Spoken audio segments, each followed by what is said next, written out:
fucking ashamed of your fucking scum. You're fucking pig! Patriarchy.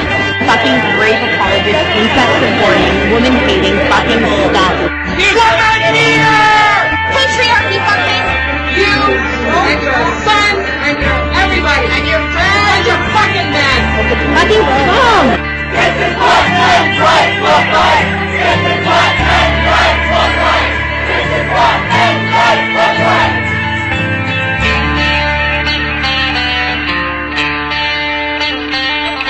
Feminist theory is not the Bible. It is not the Declaration of Independence.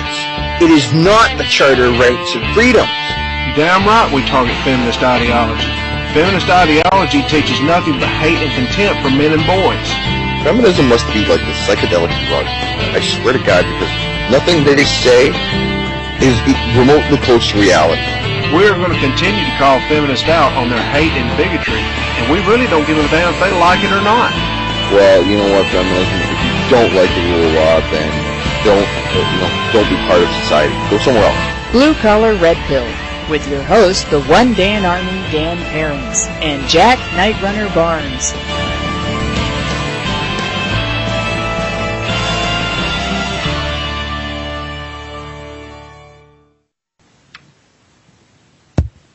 Good evening and welcome back to another edition of Blue Collar Red Pill Radio show there, guys.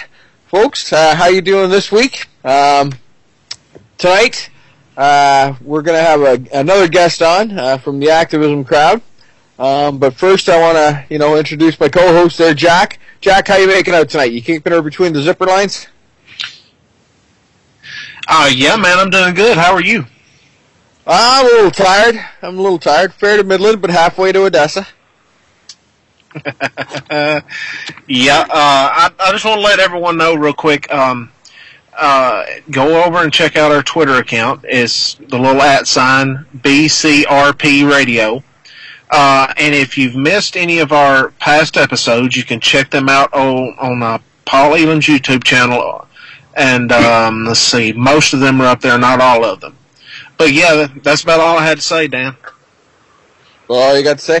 Okay, so everybody's doing pretty good. James, you doing all right? I am doing just fine, guys. Awesome. Okay. Good. All right. So tonight we have Dave. Now I've known Dave for a little while.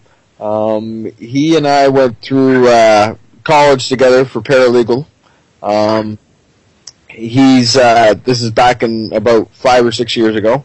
I ran into him again 3 years ago, and which was coincidentally right around when I started my little shitstorm in Hamilton. I ran into him, and he had fallen on misfortune as well. So I've known Dave for quite a while. He still has matters before the courts, and he still has issues before the courts. And so I'm going to bring on Dave now. Dave, how you making out? I'm good. How are you? I'm pretty good, too. Thanks for joining us tonight there, Dave. We appreciate you sharing this with us and the audience at large. Say hi, Jack, there. Hey, Dave. How are you, man? I'm good. Okay, so Dave, I kind of briefed the audience about a little bit of history together there. Why don't you fill in the blanks a little bit? Tell us, what exactly is going on right now? How does it all start? Pick it up from after paralegal courses in college. Okay. Well, what's going on right now is I haven't seen my son in 3 years because the courts are not willing to uphold the law or any court orders. This all started off in June of 2008 when I caught my wife in a compromising situation and decided to leave her due to it. I just graduated college as a paralegal. I went to school to be a paralegal so I could better my life for my wife and my son. A few months after graduating, I caught her in a compromising situation, left her, went and got a lawyer right away, had papers drawn up. We were going to take her to court, and she kept begging me, because I was the one with all the documents, she kept begging me for mediation. So I went to the mediation at the family courthouse and had them continue to contact her regarding it, and about a month after I went there, she had me served with court documents. Which, you know, that was okay. I didn't care about that. Went to court, got access to my son. A month after getting access to my son, my estranged wife made a false allegation against me to Children's Aid. Children's Aid right away hopped on, going, "Oh, you're an abusive father," although there's no evidence to support the allegation. So Hamilton, it was just like her word, you know, her word against her word, and that's against mine. Yeah, and Children's Aid picked her word over the truth. The Hamilton Police Child Abuse Branch even investigated it, and they told me, and I quote, "There was no evidence of you doing anything wrong. You know the difference between discipline and physical abuse, and it's clear that you know that difference and you're a good father." Children's Aid saw the interview and didn't care about what the police said, didn't care that the police exonerated me, they still ran with it. When I threatened, 5 months after the fact, I threatened Children's Aid with taking them to trial over it to prove that they were discriminatory and had falsified affidavits and evidence. They offered to close the file right away to avoid going to court and being exposed. Now, since then... That was Children's Aid Society, right? Yeah, the Hamilton Children's Aid Society. And yeah, when I threatened to take them to trial and expose them... Dave, now was that Catholic Children's Aid Society or just the regular Children's Society? No, that's just a regular Children's Aid Society. Okay, alright. Okay, so go on. Yeah. So, like I said, I threatened to take them to trial and expose them for their false affidavits, and they're like, "Oh, well, we're going to withdraw the application and close the file right away." So I was like, okay, whatever. Since then, I had access to my son reinstated, but the courts would only do it if it was supervised, which made me feel kind of like a bad parent, just, I can't be alone with my son. Like, what the heck's up with that? I didn't do anything wrong. But, you know, I was okay with that. I still got to see my son. In April of 2011, we went to trial on this whole custody access thing. And at trial, I told the courts, you know, I want her to have primary care of our son, because that's where he had been since 2008. Since we separated, he'd been in his mother's care. I didn't want to disrupt his routine. I didn't want to do anything that could throw him off his pattern or anything like that. So I was saying, okay, I just want regular access every other weekend and phone calls 3 times a week. Well, the courts were okay with that. I got that. I got a little bit more than that. And a month after we finished trial and the court order was made, she went back on it and decided to withhold my son. So we had to go back to court. Instead of going to court, we went to a mediator instead. She stated to the mediator several times she didn't want me or my family seeing our son. And the mediator told her that she had no choice. It was her son's right, not her right. So I started being able to see my son for the next few months until October of that same year, and she stopped all sorts of access. She didn't do it the legal way. She didn't go to court to try and stop access. She didn't have any legal grounds to stop access. She just stopped it. So when I took her back to court that year, the courts were very reluctant to go against her wishes, because her argument was that she did not feel comfortable with me seeing our son. Who cares what the law says? She wasn't comfortable with it. So the court said, okay, you're not comfortable with it, let's keep the telephone access going at least. And so the telephone access continued for a year with me not seeing our son, and then she stopped the telephone access without any reason to do so. She just wants to cut me out of her son's life. And this has all gone through the courts. I have court documents by her that say the exact thing I'm saying. She doesn't feel comfortable with it. She doesn't want us having any contact. Now, I took her to court on a motion to change in 2012 to try and have the order of Justice Madalena upheld. Unfortunately, having an order upheld, you have to go through either a contempt motion or a motion to change just to have the courts uphold an order, which it fell in front of Mr. Justice Dale Perieski, who's not even a family court judge. The guy's an idiot. I don't know how he got on the bench, but he sat there and Dave, that was Justice Perieski? Yeah, Perieski, Dale Perieski, and justice doesn't fit in there. He's the antithesis of justice. Okay, all right. And I've stated that in open court to him, too. I've stated, with all due respect, Mr. Perieski, you're the antithesis of justice. And when you put it in your own opinion, they can't do shit. Pardon my French, but... So, anyway... Okay, we're not separated around here there, Dave. We believe in freedom of speech, but you are responsible for your words. All right, yes, I am. Which is why I said pardon my French. So I didn't don't worry about that one. Okay. Don't worry about that one. We are not separated. We are not a family program, but we are family. We are for the whole family. Yes. In September 2012, I stood in front of Mr. Dale Perieski, Mr. Judge Dale Perieski, against my ex, arguing why the order of Justice Madalena should be upheld. Justice Madalena was the one who sat on trial in April 2011. I argued why her order should be upheld.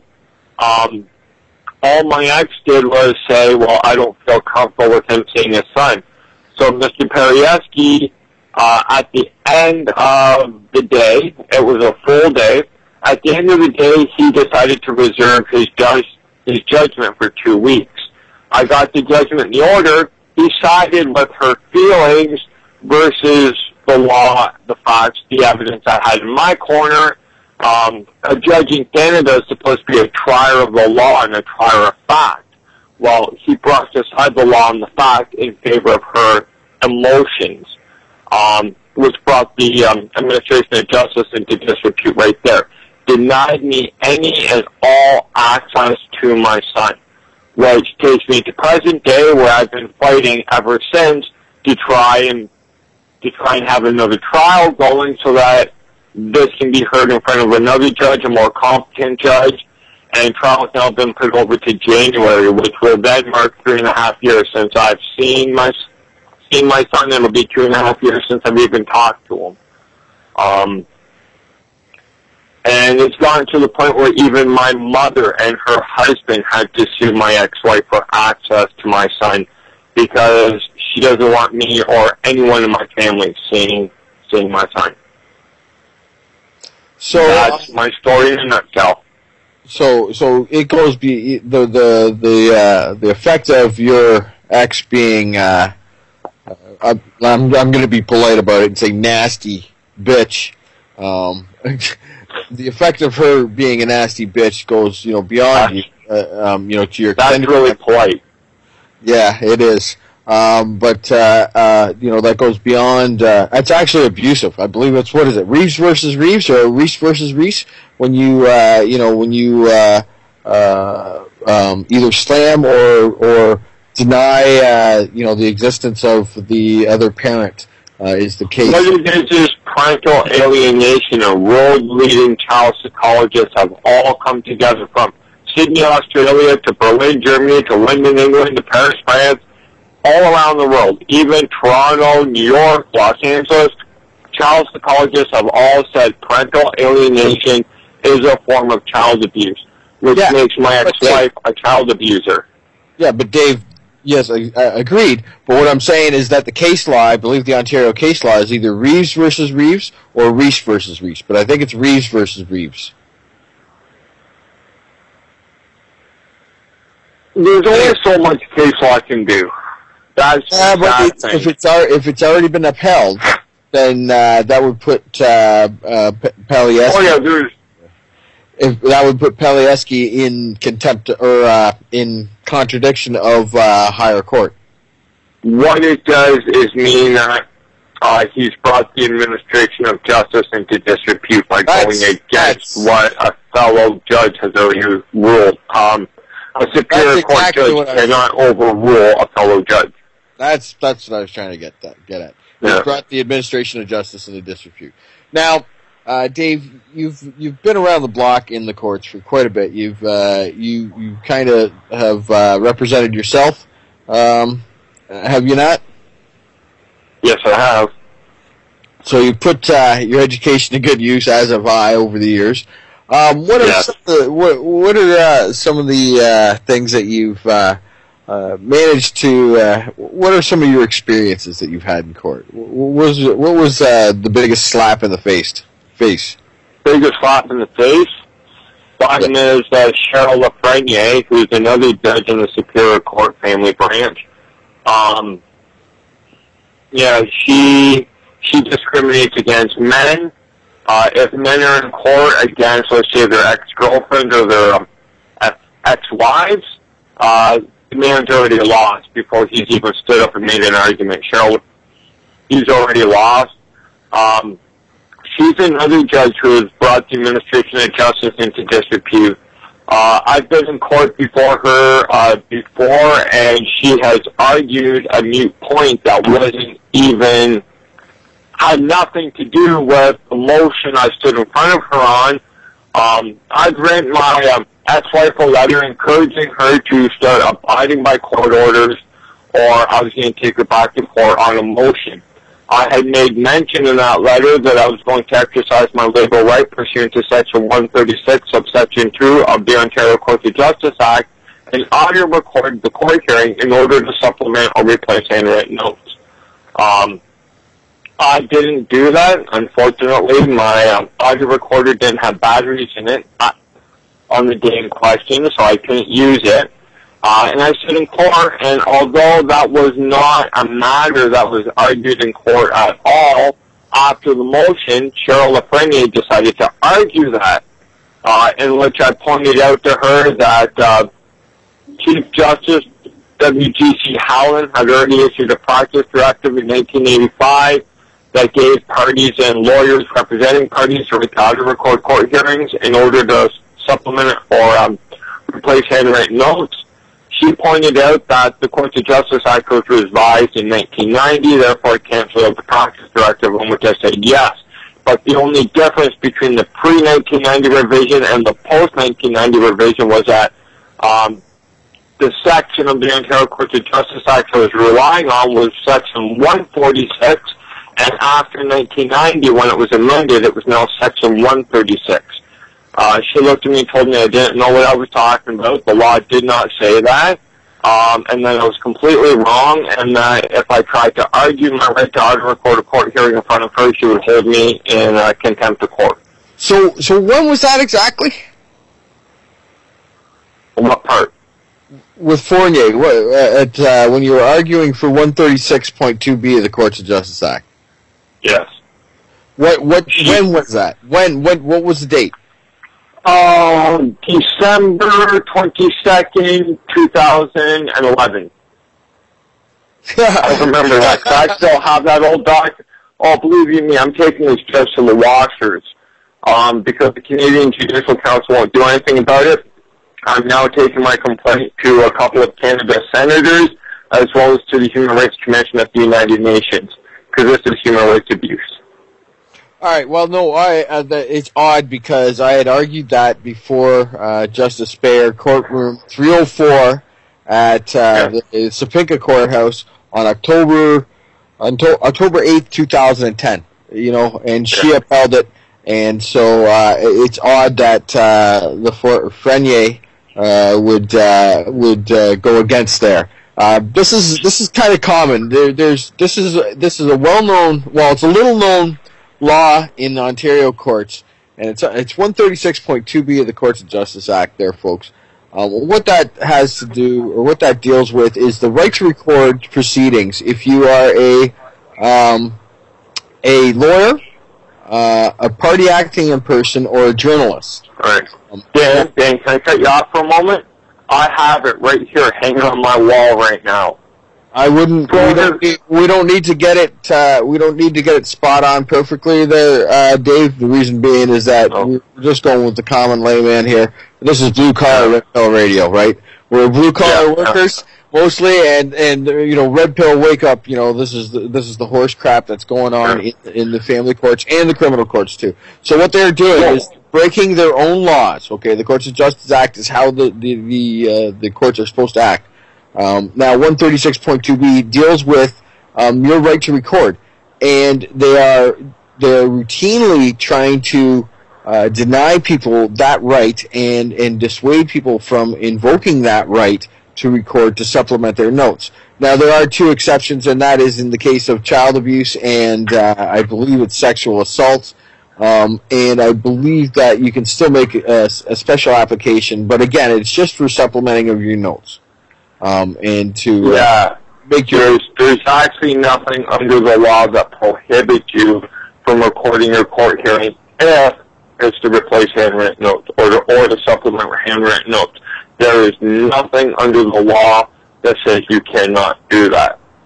So this happens after, so it should have been, Lafreniere should have gotten the note, the internal memo there from judge to judge that, hey, don't fuck with 136.2b. People are going to call you on it, but apparently they're not getting that message.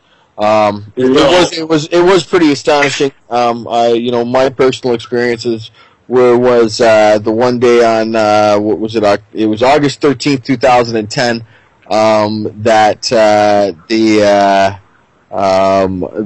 they actually held my legal briefcase hostage, trying to shut down my attempts to invoke my rights under 136.2b. And that's a criminal act, and you could avoid criminal charges in that matter. Yeah, that's a criminal act. Jack, no, I just want to say, Dan, if I can cut you off for a minute, I just want to say, a party recording their court hearing in order to supplement or replace handwritten notes is vital to the administration of fundamental justice. Canada's Chief Justice, Beverly McLaughlin, is on the record saying that being able to access justice is fundamental to the rule of law. If people decide they can't get justice, they will have no respect for the rule of law. And that is exactly the direction our courts are headed in right now, is destroying any and all respect for the rule of law, especially when it comes to family law and children's rights to be with both the custodial parent and the non-custodial parent. Dave, so actually, let's ask Jack. So what do you learn about the Canadian courts here, Jack? Man, I'm just absorbing all this. You guys go ahead. This is great. I have nothing to say, but keep going. Okay, so all right. So the right to record proceedings is a fundamental right to the rule of law, or it's a fundamental tenet, or it's a core piece of the rule of law and justice. Now that kind of extends as well into like other areas too. I believe Ezra Levant did it for a Human Rights Commission, where he videotaped a Human Rights Commission hearing that he was involved in. There's other aspects there where that it's really important to document these things and so that you can supplement your notes if you need to go in for an appeal or anything like that. Yes, exactly. And to in a multi-day trial to make your best defense or your best argument. So there's that aspect there too. Okay, so Dave, what else has there was one point in time where I actually had to go to your son's school just to get pictures for you, right? That was last. Was it last? What you do is get an order form from the school. Yeah, and that's because my ex-wife, although the court order of April 2011 by Justice Madalena ordered her to provide me with educational records, medical records, recreational records, and everything of our son, she has provided me with absolutely nothing. Under Ontario law, being his parent, I am allowed to contact the school about anything, about his education records. I'm allowed under Ontario law to meet with his teachers, to talk with his teachers about how he's doing in school. When I started exercising my right to do so, my son's mother threw a big hissy fit. She called the police regarding harassment, which the police pretty much came and talked to me and told me not to worry about anything. You know, they were going to deal with her. And then when we were in court in December of 2011 in front of Cheryl Lafreniere looked at me and said, yeah, you can't go to your son's school anymore. No reason, no evidence, no law, no nothing. She just said, you can't go to his school anymore. So therefore, I was prohibited from going to a school, which is why you then had to go and get the order form for me to get his school pictures. So on the one hand, we have social justice warrior feminism saying, we want fathers. You know, I remember this, you know, some redheaded flaming wench, which, something along them lines, screeching at me at a lecture in Toronto there, something about... Oh, Mother Fireball? Yeah, Big Red. Yeah, she was screeching at me how, you know, feminism and, you know, they don't want, mothers to be primary caregivers, and they want fathers to be, you know, an active part of their child's life. And here we have, you know, again, a mother who is pretty vindictive by the sounds of it. You know, am I safe in saying that she's being vindictive? Yeah, that's probably the nice way to put it. I would say she's just being an evil female dog, but yeah, we'll just stick with vindictive for now. Okay, and and you believe that it's because you caught her in a compromising position shortly before you and her divorce. Well, this is the thing. Her father is Muslim. He's from Afghanistan. So when her father found out that I caught her committing adultery and I told him about it, told him what I had seen with my own eyes, he disowned her. She hates me because her father won't talk to her now. That's not my fault. I didn't make her cheat on the marriage. I didn't make her do anything. You know, that's her doing. She has to accept responsibility for it. But she hates me and blames me for her father not talking to her due to her adultery or infidelity. Okay, and just to clear things up a little, just to make the waters a little more muddier and clearer, you are not Muslim. You are Christian, right? I am Christian, yes. Okay, all right. And her father loves me like you wouldn't believe. He may be Muslim, I may be Christian. He loves me. Well, that's cool. You know, there are some I think that's cool. in other parts of the world, and you know, that's cool. Coexist. You know, that's a good kind of thing to believe in there. Okay, so Lafreniere, she says that, you know, she overrides another judge's order about you know, the school records and, you know, health. So basically, cutting you out of your child's life. Completely, yeah. Completely. And this has been kind of ongoing for, did you say 3.5 years? 6. Okay. This has been going back and forth since, I would say June 2008, because that's when I caught her in the compromising position, and left her with June 8, 2008. 8 months after we got married, too. Go figure that out. The court started in September 2008. In December 2008, I got access to our son 2 days a week, Wednesdays and Sundays. Which, it was a start. It was a start somewhere, and I would take, even if all I got was a half hour out, but with my son, I would take that. That's my boy. That's my angel. I would take that in a heartbeat.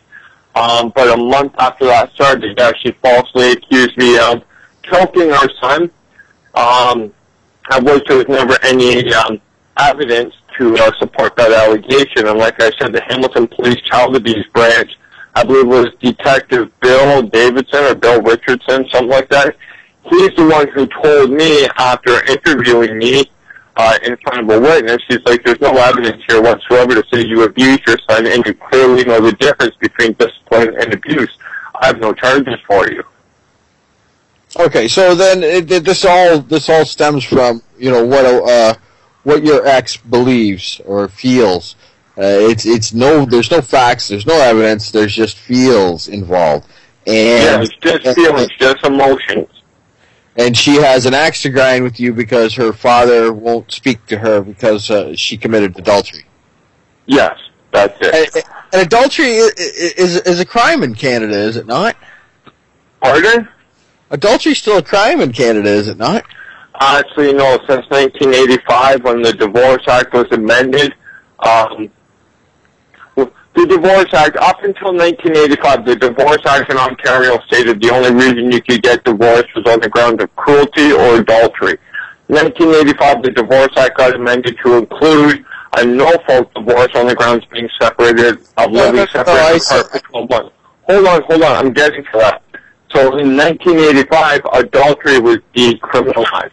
It is still a civil offense, however, there is no case law about someone being sued over criminal conversation and alienation of affection, which is the way adultery is described under case law. No one's actually been held accountable to that since the mid-1980s. So, no, it's not a crime. It is a civil offense, but the courts don't even care about that anymore. And a large part has to do with our Charter of Rights and Freedoms in 1982.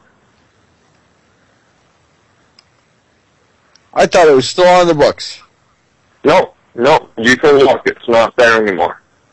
That's what we do at a Voice for Men. We really do. But okay, we'll take your word on it. Still, you know, that is ridiculous. If Dan, if I could have had her charged with adultery, do you think I not would have done that? That would have put my son in my care, not hers. It's not a criminal offense anymore, unfortunately. All right, I understand. What else? Oops, sorry about that. Got some other things going on in the background here. So do you know there is no standing order against you seeing your child, interacting with your child? There is, there are in fact orders instructing your ex-wife to, provide visitation with your child, because, there was no case to be had, on her allegations alone. So, however, the last final order that was made by Mr. Dale Perieski leaves everything at the mother's discretion. Again, I've run across this before. At the mother's discretion. So if the mother has the axe to grind, then they are getting their ability to do so are court sanctioned. And again, so it's court sanctioned child abuse. That's not actually what it means. When the courts leave at the discretion of the other parent, it means that legally, and there's case law to support this, the other parent's supposed to have just legal grounds to deny this, and to file with the courts after the fact to have this enforced through the courts. However, the way it's handled by the common person, and the courts have accepted this, is that it's at my discretion. I say, no, you're SOL. Like I said, there's case law saying that it actually has to be court-sanctioned. Discretion still has to be court-sanctioned. When the court makes an order, and there's case law showing this, I think it's Takash, Justice Takash, who said when the court makes an order, it expects both parents to uphold and abide by that order. However, because of the common person mentality of the word discretion, or the legal term discretion, the courts have accepted that if you say no, that's your discretion, that's okay. So yeah, but they're not upholding the orders. They're not forcing her to show cause. They're not even upholding the law. I see. So what else have you experienced in the courts? Discrimination by several different members of our courts, including the supervisor of duty counsel, Mark Kafko, who, when I went to go talk to, after I got the judgment of Mr. Perieski, I wanted to file an appeal. And the one thing you don't learn in school, either as a lawyer or paralegal, is how to do appeals. You actually have to learn that from a lawyer who does appeals, and they'll teach you how to do it. Well, I went to duty counsel. I actually went to the Family Law Information Center trying to find out, okay, I know how to write an argument. I know how to do my statement of claim. I know how to do defense. I know how to do my affidavits. I know how to do all that jazz. What is the procedure on an appeal? Because I've never done one before. They won't deal with me because they deal with my ex-wife. Conflict of interest, that's understandable. So they passed me over to duty counsel. I got to speak to the supervisor, the head of duty counsel at the family courthouse, Mark Kafko. When I went to talk to him, he just said, look, man, I just need to know the procedures for doing an appeal. I know how to fill all the forms out. I know how to write an argument. I can do this myself. I just need to know the procedures and the time so that I get this all done correctly and don't miss anything. He looked at me and says, I cannot give you legal advice. I looked at him and says, with all due respect, I am not asking for legal advice. I'm asking for procedural advice, completely different than legal advice. He said, I cannot and will not help you, and shut his office door. So I have also been discriminated against by a couple of the court clerks, the one who works in the Family Law Information Center on a regular basis, as well as a little redhead, which is kind of funny because you had your experience with the fiery redhead. This redhead at the court counter told me that she couldn't help me. I didn't know what the rules said. I didn't know what the law. I'm standing there with my rule book right in hand going, this is the rule here. This is what the rule says. This is what I'm following. Do your job. You're a public servant. So it says, no, that's not the way we do things in this courthouse. I'm like, but this is what the law says. Well, that's not the way we do things in this courthouse, which I found very interesting. I filed a complaint against her with her supervisor, the manager of court operations. I think it's Brian Haskell or Haskell or something like that. And he told me I'm a complete idiot and know nothing about the law. I'm standing there with the law in my hands, and he's telling me I don't know what the law says. You're talking about Ontario annual practice? The annual practice with the rules in it. I also had the Ontario Courts of Justice Act and a booklet with me, quite a big, thick book. But, I still have the Ontario Courts of Justice Act with me, which dictates how the courts are supposed to be run. And he argued and said, I don't know the law. He knows the law and that I'm an idiot. I've run into him on the street several times since. I've tried to bring the law to him to show him what the law says and that I am right. And every time I do that, he tells me I'm a loser, I'm an idiot. He even calls me a goof, stuff like that. And I just look at him and go, wow, I feel so sorry for your parents, Brian. You gotta employ the one Dan Army tactics. You gotta bring around the video recorder and get them on record saying it, and then what? Well, that's why let them be known by their words. Okay. One of the rallies I had last year at the courthouse, you were there for this. If you don't remember the guy that was walked down the sidewalk that I went up to with some legal information for to say, look, this is what the law says. And he brushed me off and called me a loser right in front of you. Do you remember that? Now, yeah, I remember that. Now, I was going to get into that, and now's as good a time as any to get into that. Now, Dave, you've had some protests going on out in front of the family courthouse here in Hamilton, Ontario. I've joined for a couple, as many as I could. You know, I have to, I run around doing a lot of things. And it costs me money every time I go out to do things because I got to find a dog sitter for Jeb because he chews doorknobs trying to follow me. Well, you should bring him out. You should bring him out to protest. I would, but you know, it's 5 miles in and 5 miles out, and that's a little rough on a dog. And I'm sure Jeb would like to go for the run. 5 miles? Yeah, it's a little tough. Okay, he's a good dog, but yeah, that's a little far. Anyways. We've been on a couple protests. One, you know, the ones that you've organized. Actually, you joined us for one protest at Slut Walk as well, did you not? Yeah. Okay, so let's go with the Slut Walk one. You know, we went to that, and actually... don't get me started on that. And we went to a Take Back... Actually, we went to a Take Back the Night one, too. Remember that? Yes, we did. Yes, we did. That one wasn't so successful. I remember the Slut Walk and the things people were saying there, and it just blew my mind that they were so ignorant of what human rights actually mean. I remember that. Well, remember the Take Back the Night? My friends, the police officers, showed up. Remember that? We were standing there with Jeff Pereira and the white ribbon task force, the male allies, their white flag. They were having a little meeting at there around the corner from town hall. And remember, my buddies, the police showed up. One or two cruisers, I remember, and I got it on videotape. It's on the YouTube channel, my YouTube channel there. But anyways, so yeah.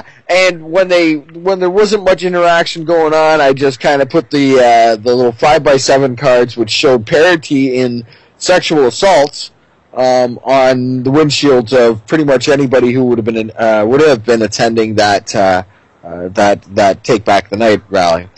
So on to Slut Walk. So what is your views on Slut Walk there, Dave? What are my views on it? Yeah, on equality and stuff like that. Okay, that's two different questions. My view on Slut Walk is if you want to wear whatever you want, go right ahead. You have to remember you're going to be judged by first impressions, and if you wouldn't wear lingerie to a job interview, why are you going to wear it out in public? That's something that should be kept in the bedroom. But, you know, and I had women agree with me on that, too. You know, first impressions do count. Now, what was the other part you wanted? Well, you were going to... now, you remember how I said that I would be recording audio at all times, right? And remember how... Jeff Pereira agreed to to have a little chat with me, and I went up and had the chat, and I made it clear on more than one occasion, there and before going to that Slut Walk that I would be, audio recording. Well, I don't know if I told you, but later on, Jeff Pereira comes out and says that I recorded him illegally, and he seemed to have this issue with consent. I don't know. If I tell him that I'm going to do something and he agrees, I'm pretty sure that's, consent. But that's, that's just kind of a little bit of a confusing Slut Walk thing there. Okay, so on to your protests. Now I remember the one, that was, I think it was the second one. You actually had some woman try and do a false claim of assault. Remember the bus stopped and everything? Hello, Dave. Dave, are you still there, Dave? Oh, we've lost Dave. Uh-oh. All right, guys.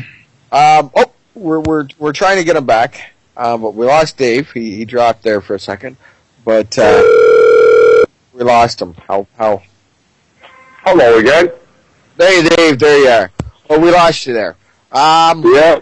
I was going into your protest there out in front of the family court. Well, you asked me what I thought about Slut Walk, and you asked me two questions. What I thought about Slut Walk, and the second question. What was the second question you asked? I can't remember. We lost you, and so we're going forward with it. We're going on to your protest.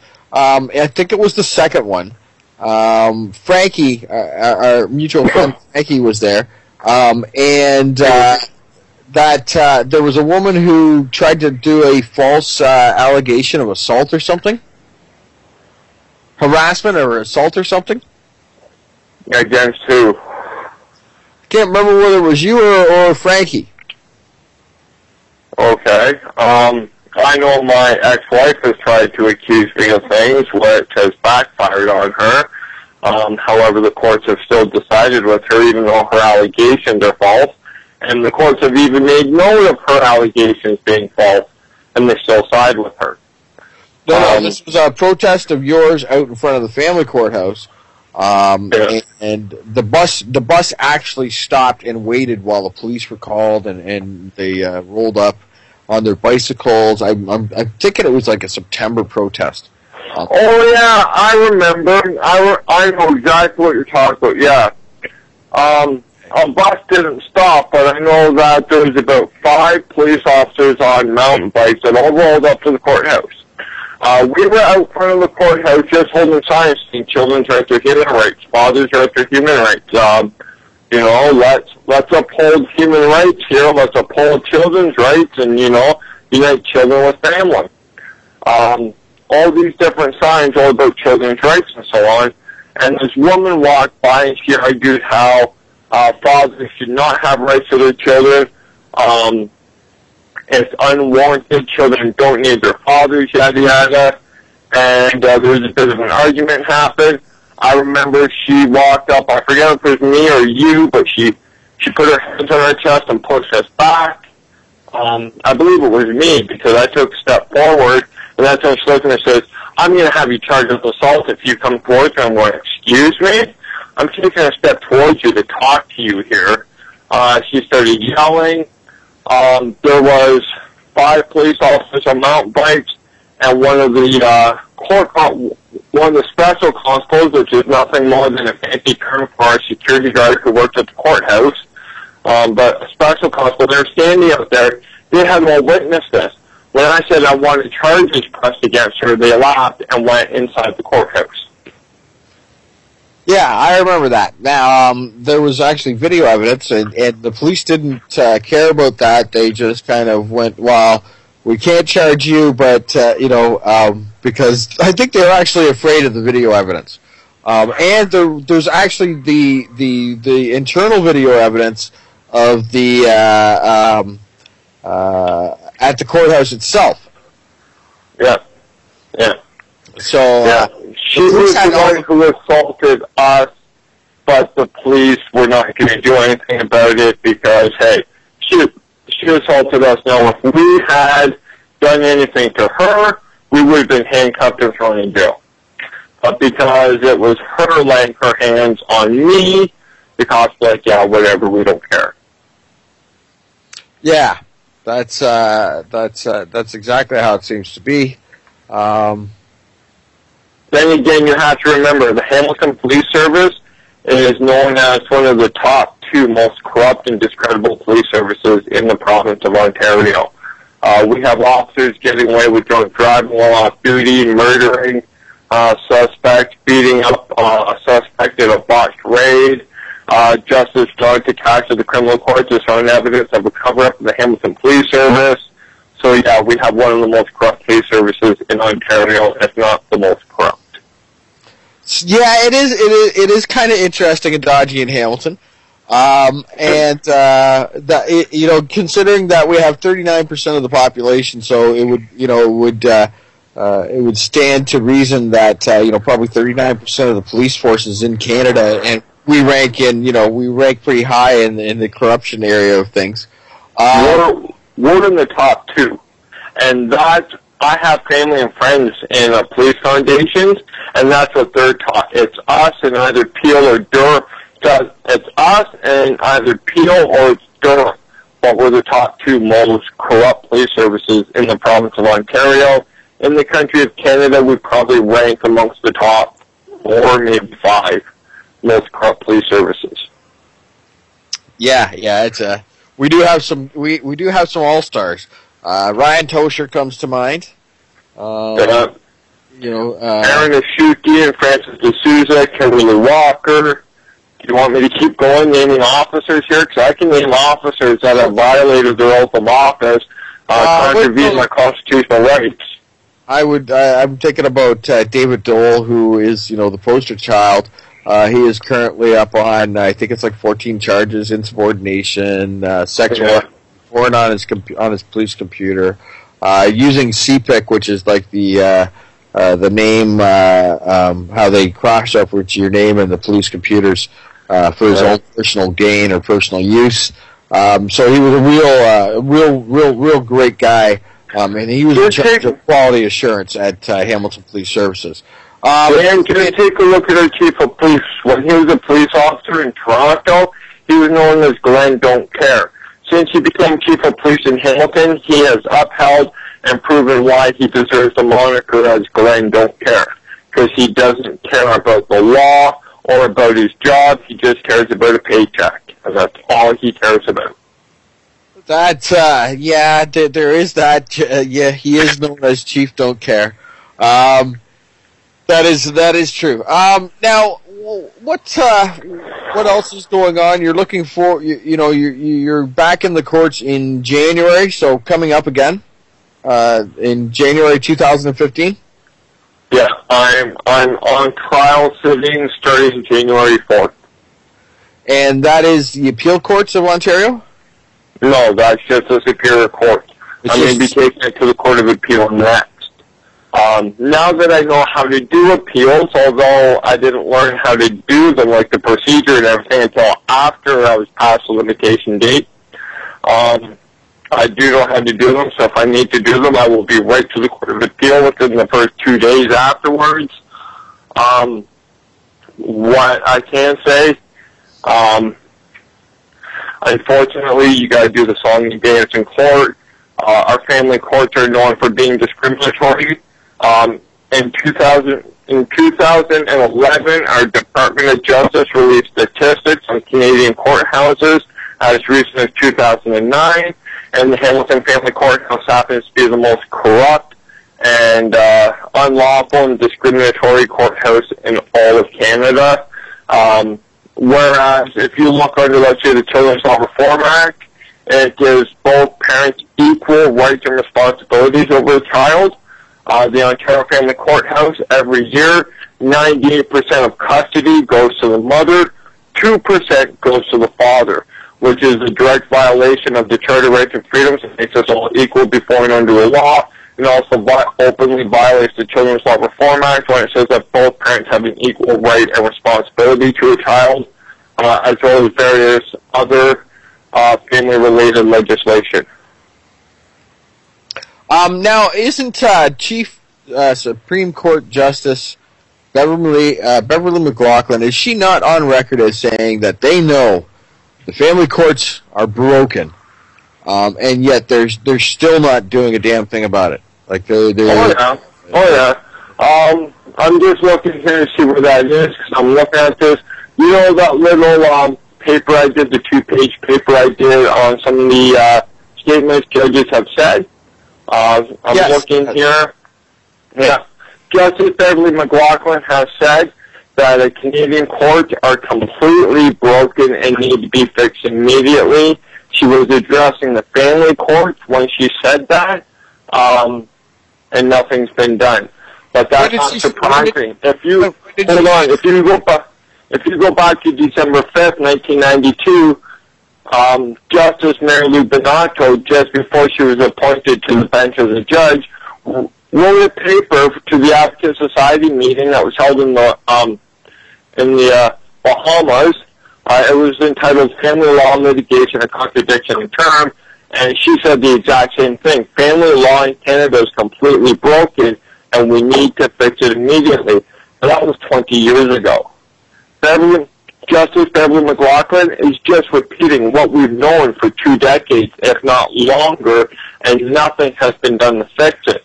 Under the rules of professional conduct, which Ontario lawyers have to obey, I believe it's Rule 6.04, Sub-Rule 1, says that it is a lawyer's duty to promote the public confidence and try to improve the administration of justice, which right there we already know they're not abiding by that rule, which means that every lawyer that doesn't abide by that rule is in misconduct. We've known family courts are broken, and yet instead of trying to improve the administration of justice, people are just sitting back and allowing our courts to continue on in a broken fashion. Mary Lou Donato, Justice, because she's a judge now, is also on the record saying, let's see here, where is it? Evidence is presented by affidavit. Human nature is such that it's far easier to lie on paper than in the witness box. As stated in the Ontario Civil Justice Review, first report, page 272, the single greatest complaint about lawyers by members of the public was with respect to damage to the family relationships caused by the allegation in these affidavits, where it is widely acknowledged perjury is rampant, and moreover, it goes unpunished. If a man is proven to have perjured himself in family court, he is held in contempt, he is held criminally liable to perjury, and he is imprisoned. If a woman is held, or even Children's Aid Society, if they are found guilty of perjury in family court, do you know what the courts do? Slap them on the wrist and say, don't do it again. If you're a man, you go to jail. If you're a woman or if you're for the Children's Aid Society, they don't care. Yeah, I've witnessed a Children's Aid Society actually ignoring child abuse by a mother onto the child, the father complaining about it, and the judge in the courts just slapping the wrist, naughty, don't do it again, and sweeping it under the rug. Meanwhile, the child abuse goes on. The father, the child, gets no better. The father gets no better. And, they wonder why, there's men gathering and saying enough's enough. And the second wives of these men also coming in and daughters and mothers and, brothers and, again, the whole family. Families are starting to wake up and say enough's enough, this horse crap that's going on, this carnage that's going on in the family courts. And a lot of them come around from, stemming from trumped up allegations of abuse. Erin Pizzey herself has said that the allegation of abuse is the silver bullet in the Canadian family courts, and she's spot on. We should, her and Senator Ann Cools have discussed the Canadian family courts a great deal, and have a wealth of knowledge about their inner workings between the two of them, and I don't think either one of them would have a kind word to say about them. Dave, it's been great having you on. We really appreciate it. Jack, what's going on there, brother? You've been kind of silent. Man, I'm just listening to you guys. This has been an awesome show. We probably need to be wrapping it up like right now. I think we got about 2 minutes left. I think Jack is shaking his head at what a sham Canadian courts are. Yes. Guys, I want to thank everyone for listening. Danny, thanks. You did a great job tonight. Dave, it was a pleasure to have you on, but we got to go. Everyone, take care of yourselves and take the red pill. Thank you very much. Thanks again, Dave. See you later, folks. Good night.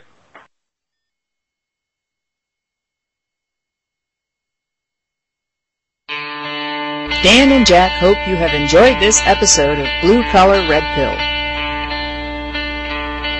The song The Last Ones by the band Jazar is used under Creative Commons license and has been modified for this show.